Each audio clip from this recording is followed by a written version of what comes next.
Good morning दोस्तों, हमारे 50 day challenge read challenge के डे 22 के अंदर आप सभी का स्वागत है। आई होप कि आप बहुत अच्छे हैं और अपनी पढ़ाई कर रहे हैं। सो आज सुबह सुबह की चाय जो मैंने बनाई थी, क्योंकि मैं आज सुबह जल्दी उठा था तो मैंने सोचा पहले चाय बनाते हैं, उसके बाद में फिर स्टडी करेंगे। 2 घंटे मॉर्निंग रूटीन लगाने के बाद में रेडी होकर उसके बाद में फिर मैं चल देता हूँ लाइब्रेरी की ओर। और लाइब्रेरी पहुँचने के बाद में अपना सेकेंड सेशन स्टार्ट होता है स्टडी का। 22 डे हो चुके हैं और सच बोलूं तो ये दिन सबसे डेंजरस होते हैं, क्योंकि इस स्टेज पर लोग गिव अप कर देते हैं। लेकिन अगर आप यहाँ तक आ गए हो तो आप ऑलरेडी एवरेज लोगों से आगे हो। डे 1 पे मोटिवेशन हाई होता है, डे 10 तक रूटीन बन जाता है और डे 20 के बाद माइंड बोलता है बस हो गया।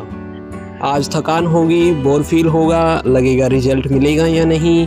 पर एक बात याद रखना, जो थक के रुक जाता है वही हार जाता है। और एक बात आप याद रखना, जो थक कर भी चलता है वही हिस्ट्री लिख पाता है।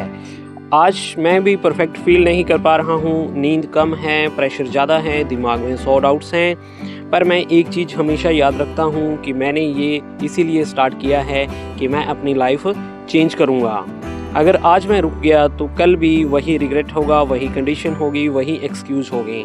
इसलिए आज का दिन इमोशन से नहीं डिसीजन से चलेगा। सो इन दिनों के अंदर हमारे डिसीजन बेहद ही कठिन होने वाले हैं।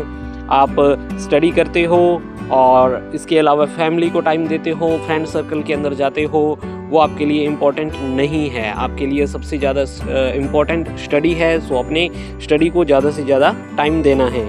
एग्ज़ाम क्लियर करना है, सिर्फ पेपर पास करना नहीं होता। एग्ज़ाम क्लियर करना होता है माँ बाप की उम्मीद, अपना सेल्फ रिस्पेक्ट और फ्यूचर का डर।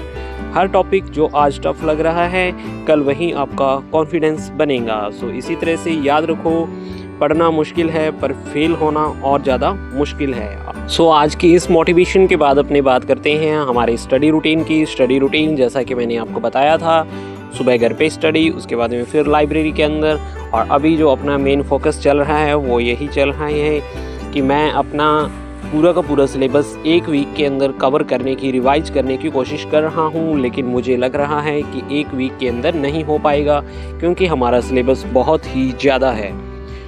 लेकिन मैं कोशिश तो कर रहा हूँ कि 1 वीक के अंदर कवर करूँ, और 1 वीक नहीं तो 10 दिन तो लग ही जाएंगे। अगर 10 दिन के अंदर कवर कर लूँगा तो 1 महीने के अंदर कम से कम 3 बार सिलेबस रिवाइज हो जाएगा। इसके अलावा ऑब्जेक्टिव क्वेश्चंस और वीकली टेस्ट, ये भी हमारा टारगेट मेन रहेगा इन दिनों के अंदर।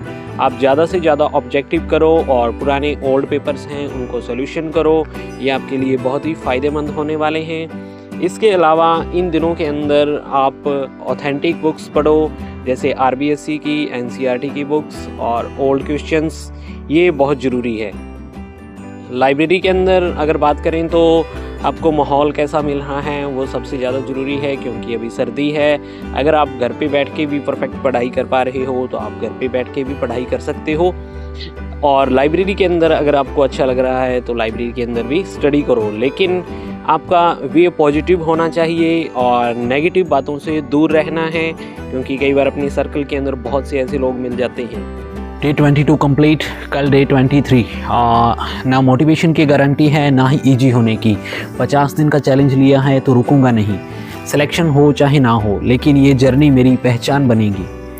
अगर आप भी किसी एग्ज़ाम की तैयारी कर रहे हो तो कमेंट में लिखो कि रुकूंगा नहीं। और अगर आपको मेरी वीडियो पसंद आए तो वीडियो को लाइक कर देना, क्योंकि ये मेरा स्ट्रगल नहीं, हम सबका स्ट्रगल है। और हमारे चैनल को सब्सक्राइब कर लेना। तो चलिए कल मिलते हैं डे 23 के अंदर।